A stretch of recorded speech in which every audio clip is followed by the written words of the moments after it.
Halo pemirsa, apa kabar? Sorotan Dunia hadir menemani Anda dengan sejumlah informasi peristiwa dan isu global dari berbagai belahan dunia. Bersama saya Dewi Manik, inilah Sorotan Dunia selengkapnya. Informasi kita awali dari banjir besar melanda Pakistan Timur, 1,2 juta orang terdampak, 250.000 warga terpaksa mengungsi dari rumah mereka. Tragedi ini menjadi salah satu bencana terburuk yang dialami Pakistan dalam beberapa tahun terakhir. Gambar dari lokasi menunjukkan air lumpur yang merendam permukiman, sawah dan pasar. Sejumlah desa tenggelam hingga menyisakan atap rumah. Sementara warga terpaksa mengungsi dengan perahu darurat. Anak-anak dan lansia menjadi kelompok paling rentan dalam proses evakuasi di sejumlah daerah. Banjir juga melumpuhkan jalan nasional dan merusak jembatan penghubung. Kondisi ini menyulitkan pengiriman bantuan serta memutus akses ke wilayah pedalaman yang terisolasi. Ratusan sekolah dan fasilitas kesehatan juga tergenang, menyisakan tantangan baru dalam penanganan darurat. Pemerintah Pakistan telah mengerahkan ribuan anggota militer dan tim SAR untuk melakukan evakuasi, pencarian dan penyaluran logistik. Tentara menggunakan helikopter untuk menjatuhkan paket bantuan ke desa-desa yang terputus dari jalur darat. Sejumlah organisasi kemanusiaan menyalurkan obat-obatan, selimut, dan bahan pangan pokok. Otoritas Pakistan menyatakan operasi penyelamatan akan terus dilakukan hingga seluruh warga terjangkau. Tim redaksi Sinpo TV melaporkan. Pemirsa, sejumlah pejabat di New York ditangkap saat berunjuk rasa menentang kondisi buruk di pusat menahan imigrasi Manhattan. Sebanyak 77 orang ditahan dalam aksi protes di gedung Federal Plaza. Di antaranya ada anggota Dewan Kota, Legislatif Negara Bagian, dan City Comptroller Brad Lander. Mereka berusaha masuk ke ruang tahanan di lantai 10 yang diduga padat dan kotor, namun agen federal melarang dan menangkap mereka saat melakukan aksi duduk di koridor. Insiden ini terjadi sehari setelah Hakim Federal memerintahkan ICE untuk memperbaiki kondisi mulai dari kebersihan, ruang yang layak, sampai fasilitas dasar seperti sabun dan produk higienis. Pejabat dan pengunjuk rasa menuding petugas imigrasi berusaha menutup-nutupi kondisi di dalam, bahkan mengunci pintu dengan zip ties dan menutup celah dengan lakban agar tidak terlihat dari luar. Mereka juga mengkritik tindakan petugas yang disebut tertawa saat menangani proses penahanan, sesuatu yang dinilai menunjukkan sikap tidak manusiawi terhadap para tahanan. Fiska Israel, redaksi Sinpo TV melaporkan.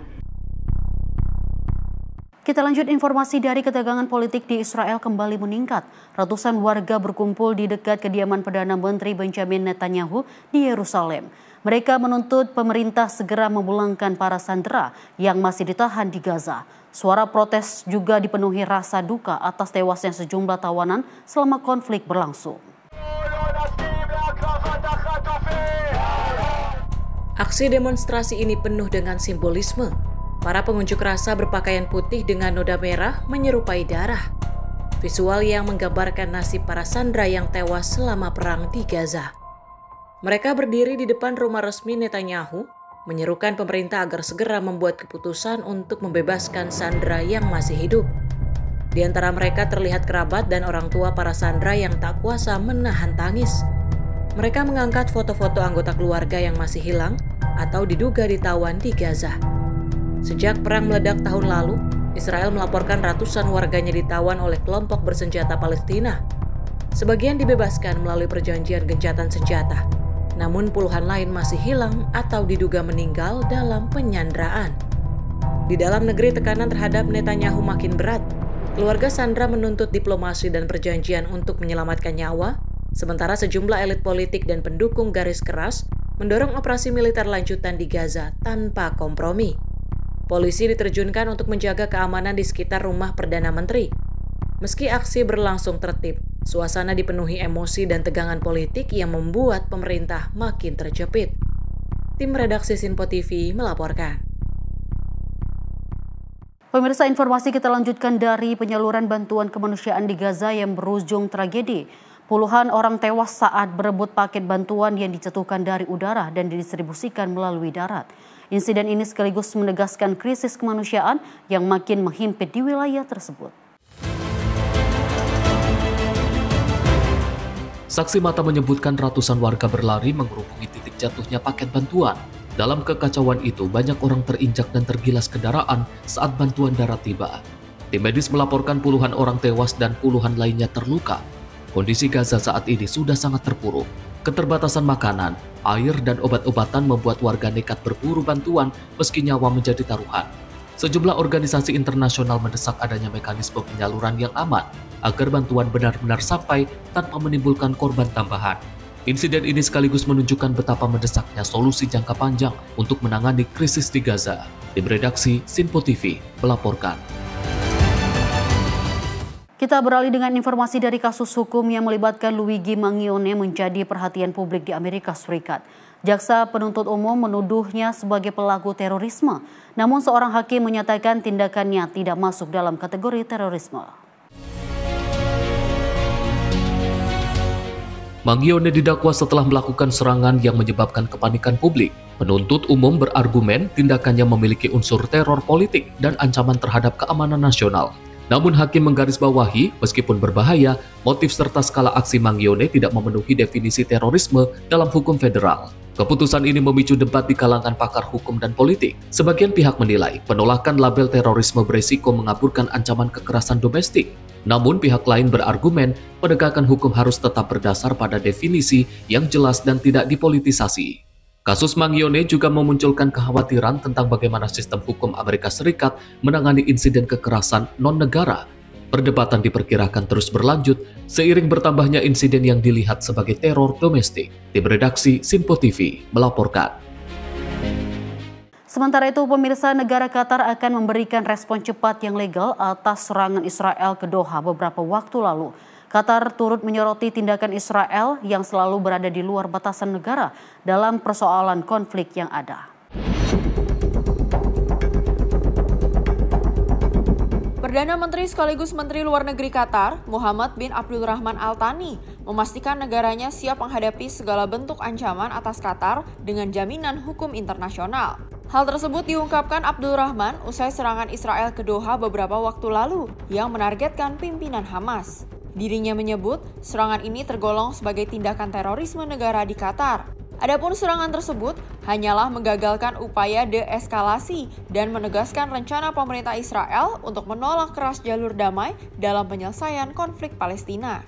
إن تمادي إسرائيل في انتهاك القانون الدولي والقيم الإنسانية والأعراف الدبلوماسية تجلى في الهجوم الهمجي الذي وقع في وضح النهار في مدينة الدوحة في منطقة سكنية تضم مساكن ومدارس ورياض للأطفال وبعثات دبلوماسية، وأدى إلى استشهاد أحد عناصر أجهزة الأمن وسقوط ضحايا مدنيين، ولا يمكن توصيف هذا الاعتداء إلا بأنه إرهاب دولة، وهو نهج تتبعه الحكومة الإسرائيلية الحالية المتطرفة ويضرب القانون الدولي بعرض الحائط ويستهدف أمن المنطقة بأسرها في تحد سافر للشرعية الدولية. Dari Jakarta, tim redaksi Sinpo TV melaporkan.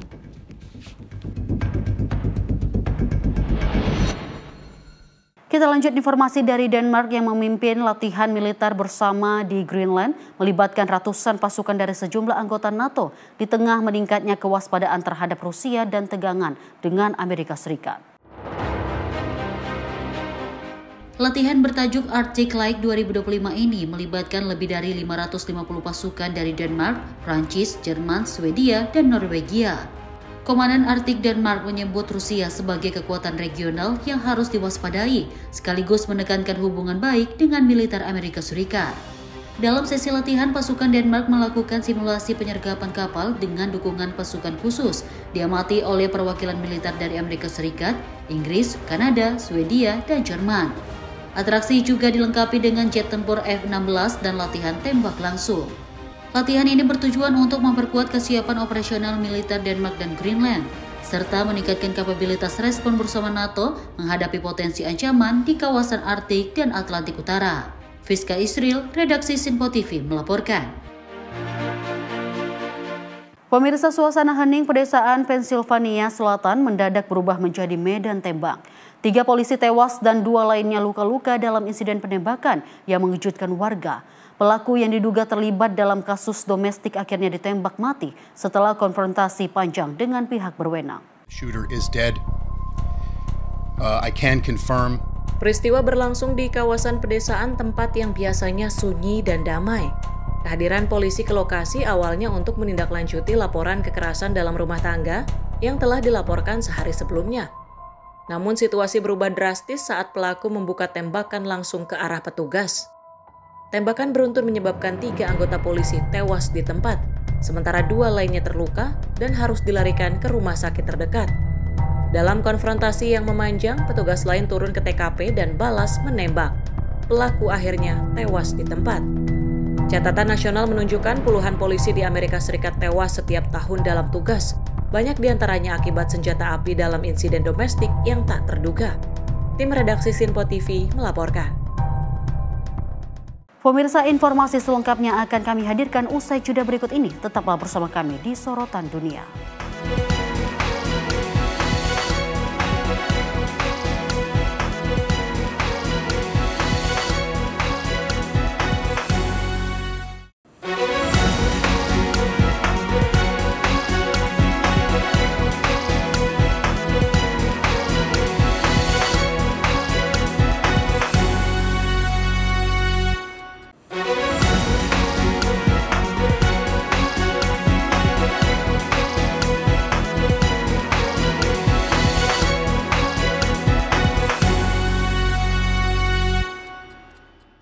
Terima kasih pemirsa, Anda kembali menyaksikan Sorotan Dunia. Informasi kita lanjutkan kembali. Pemirsa, Presiden Amerika Serikat Donald Trump mengungkapkan kekecewaannya terhadap Presiden Rusia Vladimir Putin dalam konferensi pers bersama Perdana Menteri Inggris Keir Starmer. Trump menyebut Putin telah mengecewakan dirinya terkait perang Ukraina. Trump menyatakan dirinya awalnya mengira konflik Ukraina akan menjadi yang paling mudah diselesaikan karena hubungan pribadi yang selama ini dijalin dengan Putin. Namun dalam pernyataannya, Trump mengaku Putin telah benar-benar mengecewakan harapannya. Selain membicarakan Ukraina, konferensi bersama ini juga menegaskan hubungan erat antara Washington dan London di bawah pemerintahan baru Starmer. Kedua pemimpin menyatakan komitmen untuk terus menekan Rusia dan memberikan dukungan penuh bagi Kiev. Trump juga menegaskan bahwa Amerika Serikat tidak akan menyerahkan Ukraina dan akan terus membahas opsi diplomatik serta militer.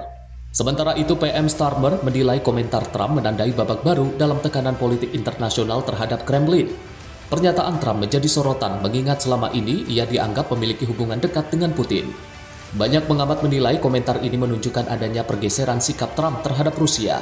Hingga kini belum ada respon resmi dari Kremlin, namun pernyataan terbuka Trump diperkirakan akan menambah ketegangan dalam hubungan Moskow-Washington di saat perang Ukraina belum menunjukkan tanda mereda. Tim redaksi Sinpo TV melaporkan. Kita lanjut informasi dari pengelolaan limbah dengan teknologi waste to energy terus menjadi perhatian oleh CEO dan Antara Rosan Ruslani. Cina International Trust Investment Corporation atau CITIC Group datang ke Jakarta yang menandai keseriusan CITIC. Setelah kunjungan Rosan ke China pada bulan lalu yang berfokus pada pengembangan pengelolaan limbah atau waste to energy, kali ini CITIC Group China datang ke Jakarta bersama Managing Director Asia Pacific Division, Mr. Yu Han. Diskusi memasuki tahap presentasi resmi yang menandakan keseriusan CITIC menjajaki peluang investasi strategis di Indonesia. Pembahasan tak hanya membahas mengenai waste to energy, melainkan juga pembangunan perumahan skala besar, revitalisasi sumur minyak, serta proyek perlindungan pesisir Giant Sea Wall. Harapannya, kerjasama ini dapat segera terwujud dan menjadi proyek konkret yang memberi manfaat nyata bagi masyarakat. Tim redaksi Sinpo TV melaporkan. Sementara itu, pemirsa, dari sebuah kapal Yunani yang menjadi bagian dari Global Flotilla berangkat menuju Gaza untuk memecahkan blokade Israel. Ratusan aktivis turut melepas pelayaran dengan membawa bendera Palestina dan membakar flare.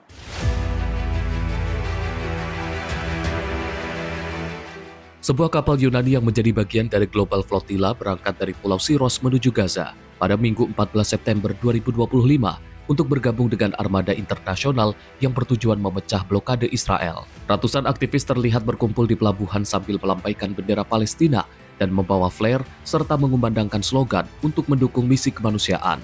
Rekaman juga menunjukkan para awak kapal menyiapkan spanduk dan memasang bendera Palestina di atas kapal. Seorang anggota flotilla yang juga pembuat film asal Yunani, Kostas Fourikos, mengatakan saatnya untuk berhenti berbicara dan mulai bertindak. Sementara aktivis lain, Alexandros Delatolas, menegaskan misi tersebut adalah untuk membuka jalur kemanusiaan menuju Gaza dan memecahkan blokade yang disebutnya ilegal oleh Israel. Para penyelenggara menyebut armada global Sumut Flotilla ini bertujuan menarik perhatian dunia internasional atas situasi kemanusiaan di Gaza. Para aktivis juga berarak melalui pelabuhan sambil membawa spanduk dengan tulisan "No one is free until we are all". Sebelumnya, otoritas Israel memperingatkan setiap upaya memecahkan blokade tanpa izin adalah tindakan berbahaya dan melawan hukum, serta dinilai dapat merusak upaya kemanusiaan yang sedang berlangsung. Tim redaksi Sinpo TV melaporkan. Pemirsa, sementara itu ketegangan politik di Peru kembali menghambat akses menuju salah satu destinasi terkenal dunia, Machu Picchu. Ratusan orang terlihat menumpuk di stasiun kereta setelah blokade jalur transportasi yang dilakukan demonstran. Blokade tersebut merupakan bagian dari aksi protes terkait tuntutan ekonomi dan politik yang belum juga terpenuhi. Di stasiun kereta dekat Cusco, ratusan wisatawan terlihat antri panjang menunggu kereta pertama yang diizinkan berangkat menuju Machu Picchu. Selama beberapa hari, akses menuju situs warisan dunia itu terputus total setelah demonstran menutup rel dan jalur masuk utama. Blokade ini dilakukan oleh kelompok warga yang menyampaikan ketidakpuasan atas kebijakan pemerintah. Mereka menuntut pemenuhan janji-janji politik dan perbaikan kondisi ekonomi yang semakin terpuruk. Setelah negosiasi cukup panjang, blokade dibuka sementara. Para wisatawan yang terdampak menyambut lega, namun tak sedikit yang masih khawatir akan terulang kembali. Machu Picchu merupakan jantung pariwisata Peru, dikunjungi hingga lebih dari 1,5 juta turis setiap tahun. Blokade yang terjadi berkali-kali dalam beberapa bulan terakhir sudah membuat perekonomian lokal terhenti. Pemerintah Peru saat ini berusaha menyeimbangkan antara meredakan tekanan politik dari aksi protes dan memulihkan stabilitas pariwisata. Namun negosiasi dengan para demonstran masih belum membawa keputusan final. Jika tuntutan tak dipenuhi, resiko blokade ulang masih terbuka lebar. Tim redaksi Sinpo TV melaporkan. Putusan terbaru Mahkamah Agung Amerika Serikat membuka jalan bagi polisi untuk lebih bebas melakukan penghentian imigrasi di Los Angeles. Dan batasan yang sebelumnya diterapkan resmi dicabut oleh pengadilan tertinggi. Kebijakan ini memunculkan reaksi beragam. Dengan putusan baru ini, petugas kepolisian kini memiliki wewenang lebih luas untuk berhentikan pengemudi atau warga yang dicurigai melanggar aturan imigrasi. Sebelumnya, batasan telah diterapkan untuk melindungi komunitas imigran dari tindakan sewenang-wenang. Kelompok hak sipil menyatakan keprihatinan, menyebut putusan ini berisiko memicu profiling rasial dan meningkatkan ketidakadilan sosial. Mereka memperingatkan komunitas imigran akan hidup dalam ketakutan lebih besar di kawasan Los Angeles. Sebaliknya, pejabat federal menyambut putusan ini sebagai kemenangan dalam penegakan hukum imigrasi. Menurut mereka, batasan yang lama telah memperlemah upaya menangani masalah keamanan perbatasan dan penegakan hukum. Hingga kini pengamat menyebut putusan Mahkamah Agung dapat menjadi presiden hukum untuk kota-kota lain di Amerika Serikat yang selama ini memiliki batasan serupa. Tim redaksi Sinpo TV melaporkan. Pemirsa, sementara itu Meksiko merayakan Hari Kemerdekaan ke-215 pada Senin 15 September 2025. Jalanan di ibu kota Mexico City sudah dipenuhi hiasan tricolor dengan gambar elang, bendera, dan tokoh nasional. Untuk pertama kalinya, Presiden Claudia Sheinbaum akan memimpin tradisi tangisan Dolores dari balkon Istana Nasional. Gambar yang diambil pada Sabtu 13 September 2025 menunjukkan suasana meriah di pusat kota dengan hiasan warna-warni. Puncak perayaan adalah tradisi tangisan Dolores, seruan yang disampaikan Pastor Miguel Hidalgo pada 1810 dan juga menjadi pemicu Perang Kemerdekaan Meksiko. Setiap tahun Presiden mengulangi tradisi itu dari balkon Istana Nasional sambil memukul lonceng bersejarah yang juga pernah digunakan Hidalgo. Tahun ini Presiden Claudia Sheinbaum menjadi perempuan pertama yang menyampaikan seruan bersejarah itu. Banyak warga Meksiko mengaku bangga dan antusias melihat seorang perempuan memimpin upacara nasional. Sepanjang jalan di ibu kota, pedagang kaki lima ramai menjual bendera, topi, topeng hingga pernak-pernik meriah. Alun-alun Zocalo juga dipenuhi hiasan patriotik yang juga bercahaya pada malam hari dan juga menarik kerumunan warga. Perayaan tahun ini akan diisi berbagai acara budaya seperti konser, pameran, hingga pertunjukan kembang api. Presiden Sheinbaum dijadwalkan hadir bersama anggota kabinetnya. Meksiko resmi memproklamasikan kemerdekaan dari Spanyol pada 1821 setelah lebih dari 3 abad di bawah kekuasaan kolonial. Tim redaksi Sinpo TV melaporkan. Kita lanjut masih dalam Presiden Claudia Sheinbaum yang memimpin parade sipil militer di Mexico City untuk memperingati 215 tahun seruan kemerdekaan. Acara diisi dengan atraksi pasukan elit dan pidato kebangsaan yang menegaskan kedaulatan Meksiko. Parade sipil militer tradisional dipimpin Presiden Claudia Sheinbaum yang juga merupakan pemimpin perempuan pertama Meksiko. Acara ini digelar di Mexico City pada Selasa 16 September 2025 untuk memperingati 215 tahun kemerdekaan Meksiko. Kadet dari College Militer serta personel Angkatan Darat, Angkatan Laut, dan Garda Nasional berkumpul di Plaza de la Constitución sejak pagi hari untuk memulai peringatan. Parade dibuka dengan atraksi terjun payung dari tim Guerreros Mexicas. Dalam pidatonya, Sheinbaum menegaskan bahwa kemerdekaan dan keadilan harus dipertahankan setiap hari. Ia menyatakan Meksiko kuat karena rakyatnya kuat, dan Meksiko bebas karena rakyatnya tidak mudah takluk. Sheinbaum juga mengingatkan tokoh sejarah pejuang kemerdekaan dan menolak intervensi asing dalam bentuk apapun. Menurutnya, rakyat Meksiko tidak akan menerima kudeta, interferensi pemilu, atau pelanggaran wilayah. Dalam pidato tersebut, Sheinbaum mengutip kalimat terkenal Benito Juarez, hormat terhadap hak orang lain adalah perdamaian. Ia juga menegaskan kata abadi Vicente Guerrero, tanah air adalah segalanya. Parade sipil militer menjadi simbol kebanggaan nasional sekaligus momen rakyat Meksiko menyaksikan dedikasi dan disiplin anggota angkatan bersenjata. Peringatan ini mengenang seruan Dolores pada 16 September 1810 saat Miguel Hidalgo y Costilla membunyikan lonceng gereja dan memanggil rakyat untuk melawan Spanyol. Tim redaksi Simpo TV melaporkan. Pemirsa, perbatasan India-Nepal kembali dibuka untuk aktivitas publik setelah beberapa pekan diguncang kerusuhan politik di Nepal. Situasi kini berangsur normal setelah Sushila Karki resmi dilantik sebagai Perdana Menteri sementara dan menjadi perempuan pertama yang memimpin Nepal.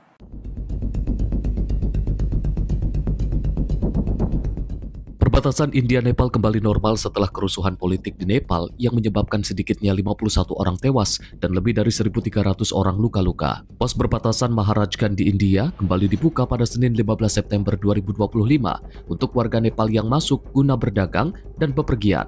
Kegiatan perdagangan kembali berjalan, toko-toko dan lalu lintas kendaraan kembali normal. Pedagang mengaku lega setelah aktivitas mereka terhenti beberapa pekan. Otoritas setempat memastikan operasi bea cukai telah sepenuhnya berfungsi dengan kendaraan pengangkut ekspor India seperti beras, tekstil, dan produk kemasan kembali masuk ke Nepal. Sebelumnya sekitar 50.000 orang melintas di perbatasan Rupai Diha setiap harinya, dan jumlah ini diharapkan segera kembali normal. Kerusuhan terjadi usai pemerintah Nepal melarang sementara 26 platform media sosial termasuk Facebook dan YouTube dengan alasan mengatasi ujaran kebencian dan penipuan. Kebijakan itu justru memicu kemarahan publik dan memperluas aksi protes hingga ke Kathmandu dan wilayah perbatasan. Aksi yang disertai penutupan jalan dan pembakaran ban itu berujung pada pengunduran diri Perdana Menteri KP Sharma Oli. Sushila Karki, yang merupakan mantan Ketua Mahkamah Agung Nepal, dilantik sebagai Perdana Menteri sementara pada Jumat 12 September 2025 lalu. Arif Rifai, Redaksi Simpo TV, melaporkan.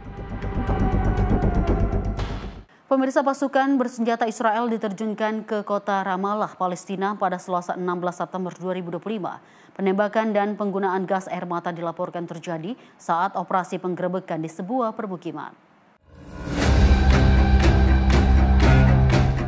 Gambar menunjukkan tentara Israel diterjunkan di lingkungan Ramallah Al-Tahta, melepaskan tembakan gas air mata dan granat kejut. Media Palestina melaporkan pasukan IDF menggeledah sebuah gedung dekat sekolah UNRW Mel dan memasuki apartemen milik seorang tahanan bernama Hana Baidak yang turut dibawa dalam operasi tersebut. Baidak dan suaminya ditangkap di rumah mereka pada 7 September 2025 lalu. Namun sang suami dibebaskan sehari setelahnya. Baidak dilaporkan masih ditahan di bagian penyidikan penjara Al-Jalama, serta diduga tidak diizinkan bertemu pengacara. Hingga berita ini diturunkan, IDF belum memberikan komentar resmi terkait penggerebekan. Operasi militer Israel di wilayah tepi barat terus berlanjut. Ketegangan di tepi barat meningkat sejak 7 Oktober 2023, dengan lebih dari 759 warga Palestina tewas akibat aksi militer Israel atau serangan pemukim, berdasarkan keterangan Kementerian Kesehatan Palestina.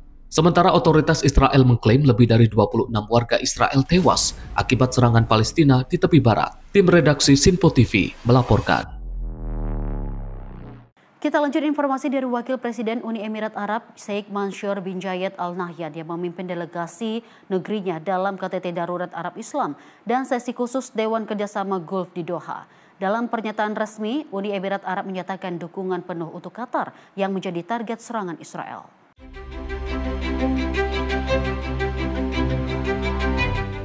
Wakil Presiden Uni Emirat Arab Sheikh Mansour bin Zayed Al Nahyan memimpin delegasi negerinya dalam KTT Darurat Arab Islam dan sesi khusus Dewan Kerjasama Gulf di Doha pada Senin 15 September 2025. Rekaman menunjukkan kedatangan Sheikh Mansour di Bandara Internasional Hamad dan keikutsertaannya dalam forum pimpinan regional. Dalam pernyataan KTT, Uni Emirat Arab menyatakan solidaritas penuh untuk Qatar terhadap serangan Israel, serta menegaskan pentingnya hukum internasional dan kedaulatan nasional. Uni Emirat Arab menyebut keamanan Gulf sebagai satu kesatuan yang tidak dapat dipisahkan. Uni Emirat Arab juga menyampaikan bela sungkawa untuk korban, serta mengingatkan bahwa eskalasi yang berlanjut dapat mengancam perdamaian dan keamanan regional maupun global. Qatar mengecam serangan tersebut dan menegaskan tidak akan mentolerir tindakan yang mengganggu keamanan serta kedaulatannya.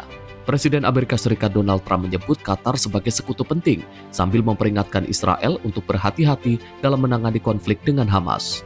Pekan lalu Israel melancarkan serangan udara di Doha yang menargetkan pimpinan Hamas. Hamas menegaskan bahwa pejabat tingginya selamat, namun 5 anggota Hamas dan 1 personil keamanan Qatar tewas.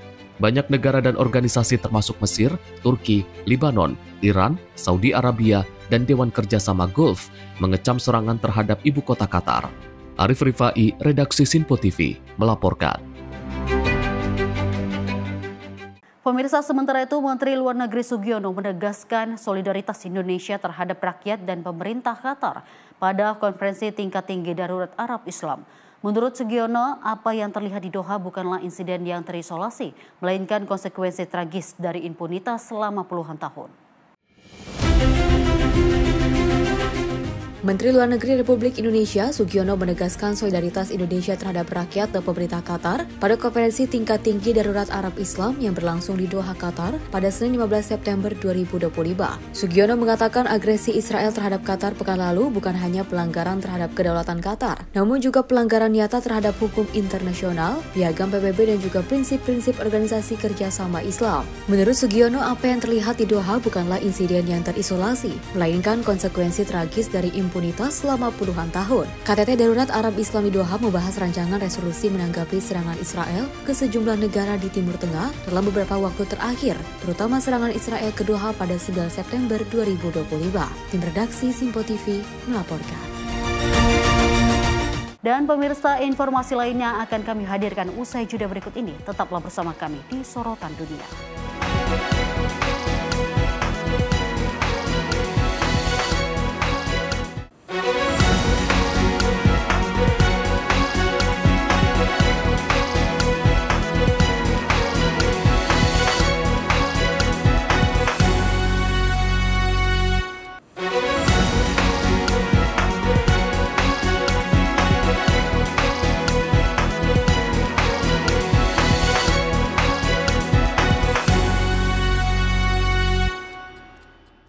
Terima kasih pemirsa, Anda kembali menyaksikan Sorotan Dunia bersama saya Dewi Manik, dan informasi kita lanjutkan kembali. Pemirsa, atraksi unik terjadi di pantai tengah Italia. Pembalap nasional Fabio Barone memacu Ferrari di atas kapal perang milik Angkatan Laut demi meraih rekor dunia mobil tercepat di atas kapal. Rekaman memperlihatkan suara Ferrari beraung di landasan kapal perang yang luas. Fabio Barone, yang dikenal sering memburu rekor dunia nyeleneh, kini menantang diri memacu mobil sport legendaris itu di area tak biasa.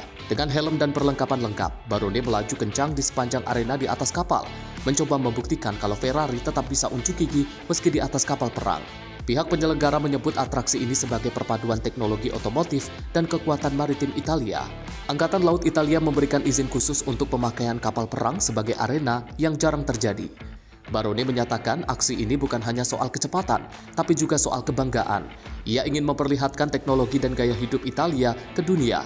Penonton di sekitar pelabuhan pun bersorak saat Ferrari merah itu melesat di bagian atas kapal yang biasanya dipakai pesawat tempur. Sebelumnya Barone juga dikenal sebagai pembalap yang sering membuat rekor unik, termasuk menaklukkan jalur pegunungan ekstrim di berbagai belahan dunia. Rekor di atas kapal perang ini diharapkan bisa tercatat resmi di Guinness World Record. Namun panitia masih menunggu verifikasi dari Guinness.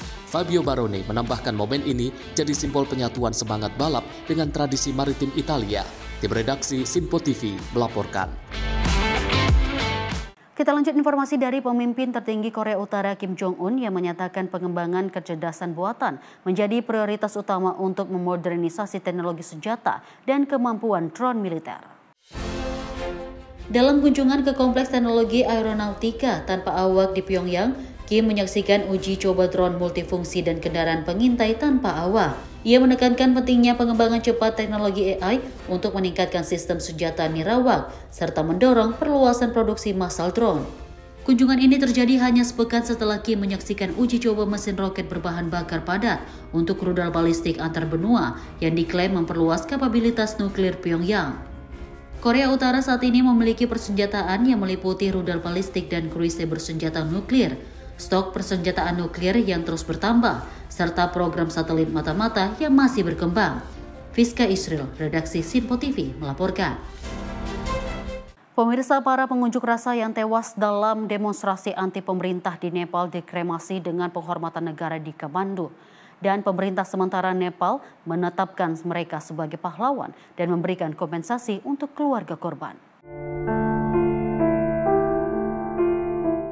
Pengunjuk rasa yang tewas dalam demonstrasi anti pemerintah yang digelar gerakan Gen Z di Nepal dikremasi dengan penghormatan negara di Kathmandu pada Selasa 16 September 2025.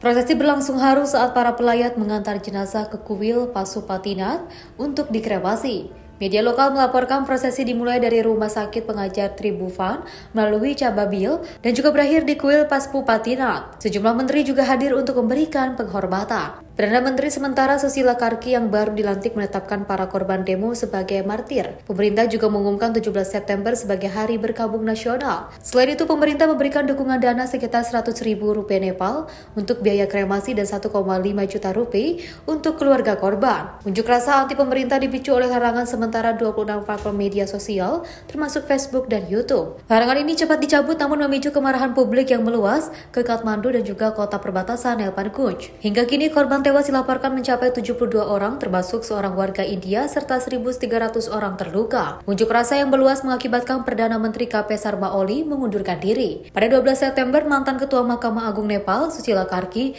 resmi dilantik sebagai Perdana Menteri sementara. Tim redaksi Simpo TV melaporkan.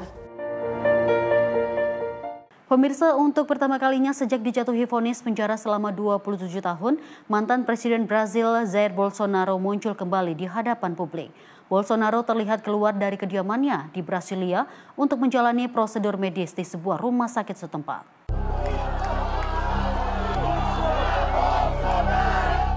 Bolsonaro yang saat ini menjalani tahanan rumah hanya keluar dalam waktu singkat di bawah pengawalan ketat petugas keamanan. Kehadirannya seketika menarik perhatian publik dan media, mengingat ini merupakan penampilan perdana setelah vonis berat dijatuhkan oleh pengadilan. Pengadilan Federal Brasil pekan lalu menjatuhkan hukuman 27 tahun lebih penjara terhadap Bolsonaro. Ia didakwa terlibat kasus korupsi serta upaya manipulasi hasil pemilu yang memicu gejolak politik di dalam negeri. Putusan ini membuat Brasil terbelah. Sebagian masyarakat mengapresiasi langkah hukum tersebut sebagai bukti komitmen melawan korupsi. Namun pendukung setia Bolsonaro menilai proses hukum ini syarat unsur politis dan bertujuan melemahkan pengaruhnya di panggung politik. Bolsonaro sendiri masih memiliki basis massa yang kuat di berbagai kota besar. Kehadirannya di depan publik dinilai sebagai upaya untuk menunjukkan bahwa ia tetap berdiri teguh serta tidak akan mudah tunduk terhadap tekanan hukum. Beberapa pengamat menyebut kasus ini akan menjadi salah satu persidangan politik terbesar dalam sejarah modern Brasil.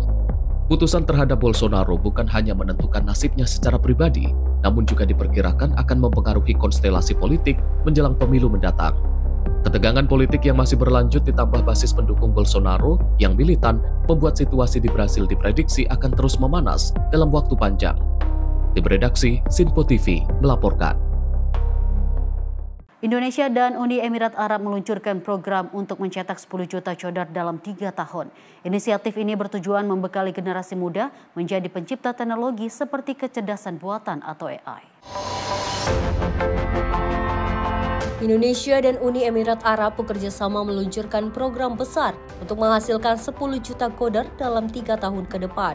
Program ini dirancang agar generasi muda tidak hanya menggunakan teknologi, tetapi juga mampu menciptakan inovasi baru seperti kecerdasan buatan atau AI.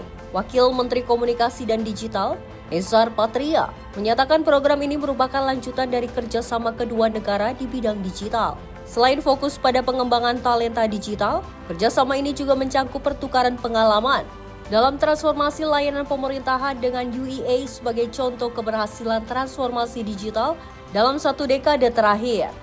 Di sisi lain, Wakil Menteri Urusan Kabinet UEA, Abdullah Nasser Lotah, menilai program 10 juta coder ini sebagai pencapaian penting.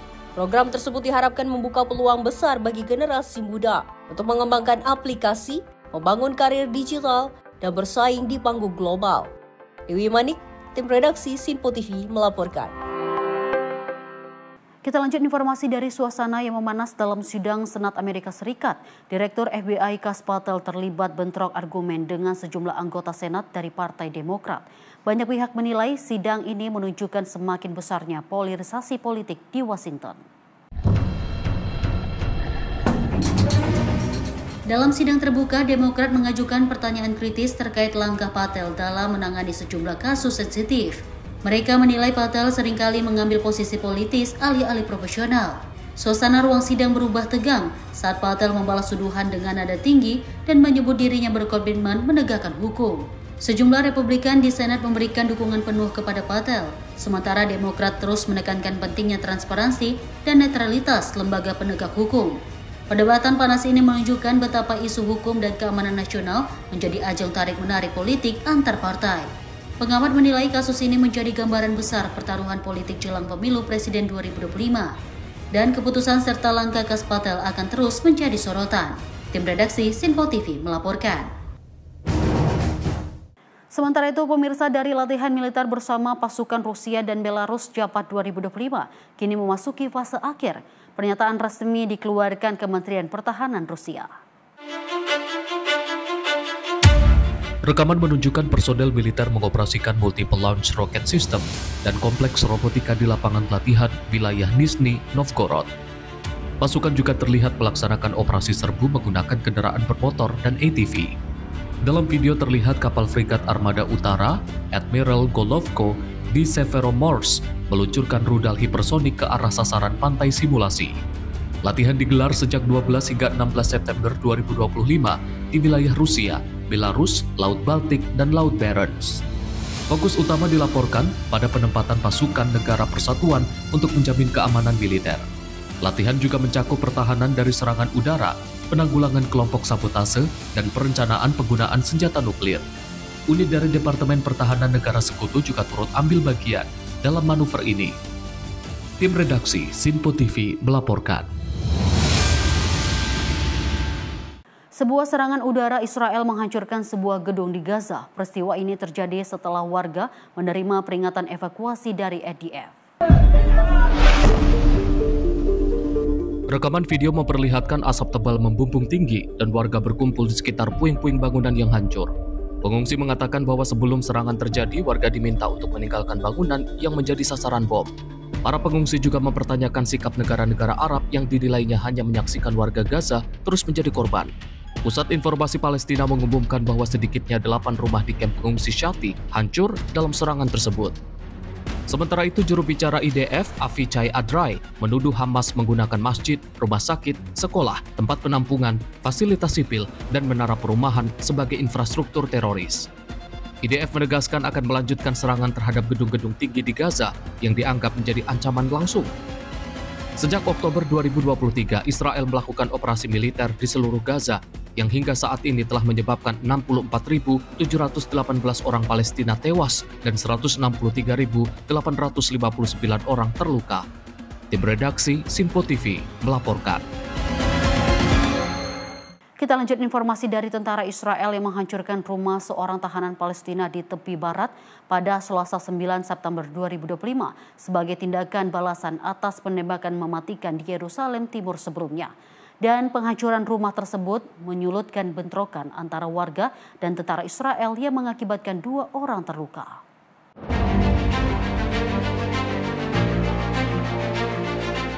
Rekaman menunjukkan momen penghancuran rumah tahanan Palestina Tebet Masalma di kota Beit Awa, wilayah barat daya Hebron. Tentara Pertahanan Israel atau IDF mengepung rumah Masalma dan melarang warga menghampiri sebelum menanam bahan peledak di dalamnya. Media melaporkan bahwa bentrokan antara pemuda setempat dan tentara terjadi saat penghancuran dan mengakibatkan 2 orang terluka. Otoritas Israel menuduh Masalma terlibat dalam serangan penembakan di barat daya Hebron pada Desember lalu. Insiden ini terjadi di hari yang sama dengan penembakan di Yerusalem Timur yang menyebabkan 6 orang tewas. Hingga berita ini diturunkan, pihak militer Israel belum memberikan komentar atas penghancuran tersebut. Ketegangan di tepi barat terus berlanjut sejak 7 Oktober 2023 dengan lebih dari 759 warga Palestina tewas akibat serangan tentara atau pemukim Israel. Pada periode yang sama, lebih dari 26 orang Israel tewas dalam serangan yang dilakukan warga Palestina di tepi barat menurut data resmi Israel. Tim redaksi Sinpo TV melaporkan. Pemirsa, ibadah misa di sebuah gereja kecil di El Carmelo, Kolombia berubah dramatis menjadi kekacauan.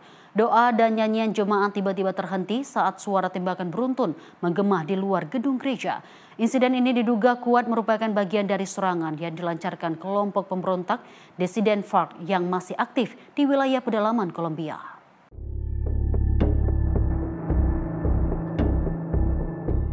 Puluhan umat Katolik yang berkumpul untuk merayakan Ekaristi terpaksa menghentikan ibadah mereka. Suasana khusyuk berubah mencekam saat dentuman senjata memantul di antara dinding-dinding gereja. Anak-anak berlari mencari orang tua mereka, sementara sebagian jemaat berdesakan menuju altar dan sudut-sudut ruangan untuk bersembunyi.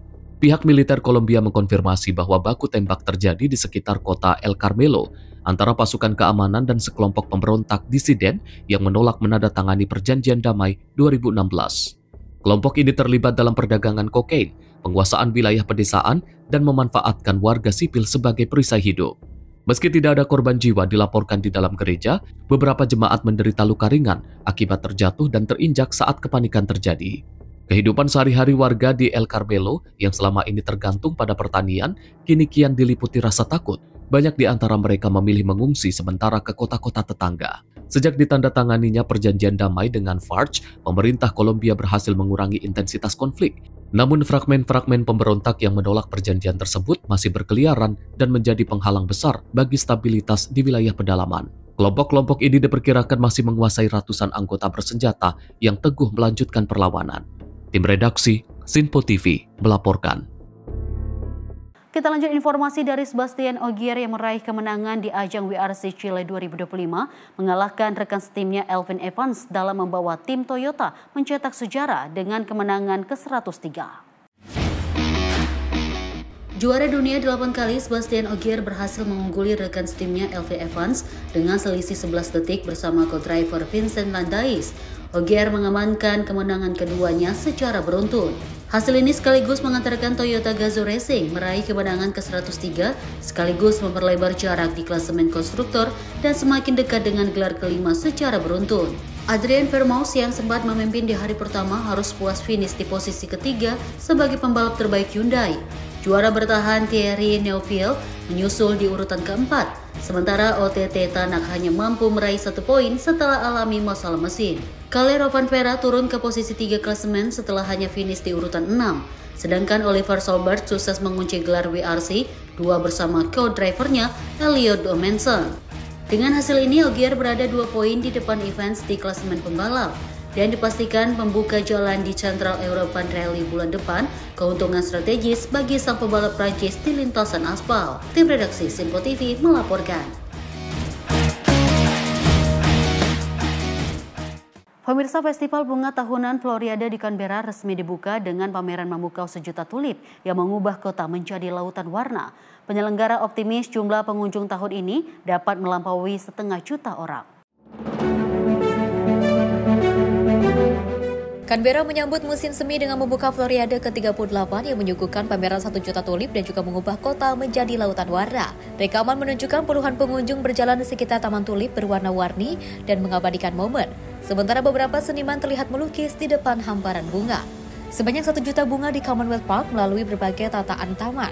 Terdapat pula 300.000 bibit bunga yang juga ditanam di seluruh wilayah Canberra sebagai bagian dari rencana komunitas Floriade. Tingkat kehadiran tahun ini diperkirakan melampaui 470.000 pengunjung. Penyelenggara berharap bisa mencapai sekitar 500.000 pengunjung seperti masa sebelum COVID. Floriade menjadi festival bunga terbesar di belahan bumi selatan dan menampilkan ribuan bunga dengan desain taman bertema khusus. Festival ini akan berjalan hingga 12 Oktober 2025. Tim redaksi Simpo TV melaporkan. Kita lanjut informasi dari Jakarta International Investment Trade Tourism and Smash Expo atau GITEX 2025 kembali digelar pada 17 hingga 21 September 2025. Gubernur Jakarta Pramono Anung menyambut para delegasi internasional dalam acara High Tea Reception di Balai Kota Jakarta. GITEX 2025 merupakan wadah penting untuk memperkuat kemitraan antara dunia usaha, pemerintah, investor, dan mitra strategis di tingkat nasional maupun global. Hal tersebut disampaikan oleh Gubernur Jakarta, Pramono Anung, ketika menyambut para delegasi internasional dalam acara High Tea Reception pada Kamis 18 September 2025. Pramono menjelaskan, di tengah tantangan geopolitik dan ekonomi global, Jakarta tetap menunjukkan ketahanan ekonomi yang kuat. Pada triwulan 2 tahun 2025, Jakarta mencatat pertumbuhan ekonomi sebesar 5,18%. Selain itu, Jakarta juga menjadi penyumbang terbesar bagi perekonomian nasional dengan kontribusi 16,61% terhadap produk domestik bruto Indonesia. Oleh karenanya, Pramono optimis Jakarta dapat menjadi top 50 global city sekaligus pusat ekonomi nasional yang progresif, kompetitif, dan berkelanjutan. Tim redaksi Simpo TV melaporkan. Kita lanjut masih dalam Presiden Claudia Sheinbaum yang memimpin parade sipil militer di Mexico City untuk memperingati 215 tahun seruan kemerdekaan. Acara diisi dengan atraksi pasukan elit dan pidato kebangsaan yang menegaskan kedaulatan Meksiko. Parade sipil militer tradisional dipimpin Presiden Claudia Sheinbaum yang juga merupakan pemimpin perempuan pertama Meksiko. Acara ini digelar di Mexico City pada Selasa 16 September 2025 untuk memperingati 215 tahun kemerdekaan Meksiko. Kadet dari College Militer serta personel Angkatan Darat, Angkatan Laut, dan Garda Nasional berkumpul di Plaza de la Constitución sejak pagi hari untuk memulai peringatan. Parade dibuka dengan atraksi terjun payung dari tim Guerreros Mexicanos. Dalam pidatonya, Sheinbaum menegaskan bahwa kemerdekaan dan keadilan harus dipertahankan setiap hari. Ia menyatakan Meksiko kuat karena rakyatnya kuat, dan Meksiko bebas karena rakyatnya tidak mudah takluk. Sheinbaum juga mengingatkan tokoh sejarah pejuang kemerdekaan dan menolak intervensi asing dalam bentuk apapun. Menurutnya, rakyat Meksiko tidak akan menerima kudeta, interferensi pemilu, atau pelanggaran wilayah. Dalam pidato tersebut, Sheinbaum mengutip kalimat terkenal Benito Juarez, hormat terhadap hak orang lain adalah perdamaian. Ia juga menegaskan kata abadi Vicente Guerrero, tanah air adalah segalanya. Parade sipil militer menjadi simbol kebanggaan nasional sekaligus momen rakyat Meksiko menyaksikan dedikasi dan disiplin anggota angkatan bersenjata. Peringatan ini mengenang seruan Dolores pada 16 September 1810 saat Miguel Hidalgo y Costilla membunyikan lonceng gereja dan memanggil rakyat untuk melawan Spanyol. Tim redaksi Simpo TV melaporkan. Sementara itu, pemirsa, negara Qatar akan memberikan respon cepat yang legal atas serangan Israel ke Doha beberapa waktu lalu. Qatar turut menyoroti tindakan Israel yang selalu berada di luar batasan negara dalam persoalan konflik yang ada. Perdana Menteri sekaligus Menteri Luar Negeri Qatar, Muhammad bin Abdulrahman Al Thani, memastikan negaranya siap menghadapi segala bentuk ancaman atas Qatar dengan jaminan hukum internasional. Hal tersebut diungkapkan Abdulrahman usai serangan Israel ke Doha beberapa waktu lalu yang menargetkan pimpinan Hamas. Dirinya menyebut serangan ini tergolong sebagai tindakan terorisme negara di Qatar. Adapun serangan tersebut hanyalah menggagalkan upaya deeskalasi dan menegaskan rencana pemerintah Israel untuk menolak keras jalur damai dalam penyelesaian konflik Palestina. إن تمادي إسرائيل في انتهاك القانون الدولي والقيم الإنسانية والأعراف الدبلوماسية تجلى في الهجوم الهمجي الذي وقع في وضح النهار في مدينة الدوحة في منطقة سكنية تضم مساكن ومدارس ورياض للأطفال وبعثات دبلوماسية، وأدى إلى استشهاد أحد عناصر أجهزة الأمن وسقوط ضحايا مدنيين، ولا يمكن توصيف هذا الاعتداء إلا بأنه إرهاب دولة، وهو نهج تتبعه الحكومة الإسرائيلية الحالية المتطرفة ويضرب القانون الدولي بعرض الحائط ويستهدف أمن المنطقة بأسرها في تحد سافر للشرعية الدولية. Dari Jakarta, tim redaksi Sinpo TV melaporkan.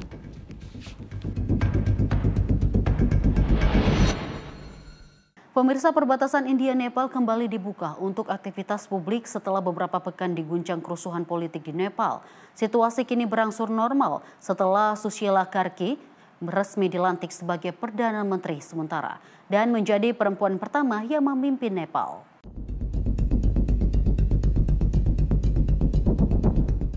Perbatasan India-Nepal kembali normal setelah kerusuhan politik di Nepal yang menyebabkan sedikitnya 51 orang tewas dan lebih dari 1.300 orang luka-luka. Pos perbatasan Maharajganj di India kembali dibuka pada Senin 15 September 2025 untuk warga Nepal yang masuk guna berdagang dan bepergian. Kegiatan perdagangan kembali berjalan, toko-toko dan lalu lintas kendaraan kembali normal. Pedagang mengaku lega setelah aktivitas mereka terhenti beberapa pekan. Otoritas setempat memastikan operasi bea cukai telah sepenuhnya berfungsi dengan kendaraan pengangkut ekspor India seperti beras, tekstil, dan produk kemasan kembali masuk ke Nepal. Sebelumnya sekitar 50.000 orang melintas di perbatasan Rupai Diha setiap harinya, dan jumlah ini diharapkan segera kembali normal. Kerusuhan terjadi usai pemerintah Nepal melarang sementara 26 platform media sosial termasuk Facebook dan YouTube dengan alasan mengatasi ujaran kebencian dan penipuan.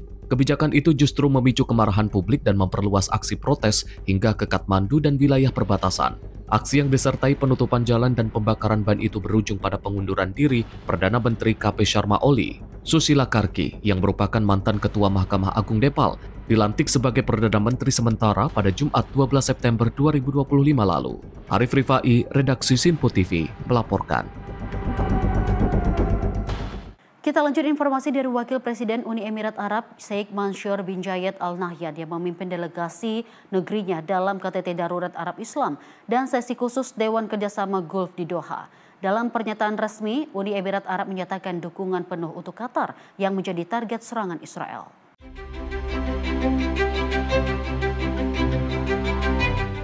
Wakil Presiden Uni Emirat Arab, Sheikh Mansour bin Zayed Al Nahyan, memimpin delegasi negerinya dalam KTT Darurat Arab Islam dan sesi khusus Dewan Kerjasama Gulf di Doha pada Senin 15 September 2025.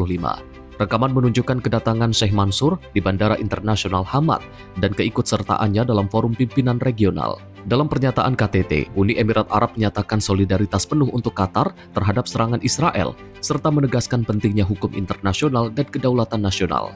Uni Emirat Arab menyebut keamanan Gulf sebagai satu kesatuan yang tidak dapat dipisahkan. Uni Emirat Arab juga menyampaikan bela sungkawa untuk korban, serta mengingatkan bahwa eskalasi yang berlanjut dapat mengancam perdamaian dan keamanan regional maupun global. Qatar mengecam serangan tersebut dan menegaskan tidak akan mentolerir tindakan yang mengganggu keamanan serta kedaulatannya. Presiden Amerika Serikat Donald Trump menyebut Qatar sebagai sekutu penting, sambil memperingatkan Israel untuk berhati-hati dalam menangani konflik dengan Hamas. Pekan lalu Israel melancarkan serangan udara di Doha yang menargetkan pimpinan Hamas. Hamas menegaskan bahwa pejabat tingginya selamat, namun 5 anggota Hamas dan 1 personil keamanan Qatar tewas. Banyak negara dan organisasi termasuk Mesir, Turki, Libanon, Iran, Saudi Arabia, dan Dewan Kerjasama Gulf mengecam serangan terhadap ibu kota Qatar. Arif Rifai, redaksi Sinpo TV, melaporkan. Dan pemirsa, informasi tadi menutup perjumpaan kita di Sorotan Dunia edisi kali ini. Saya Dio Manik, mewakili kru yang bertugas pamit. Terima kasih atas kebersamaan Anda. Saksikan terus Sinpo TV untuk update berita terbaru Anda. Sampai jumpa.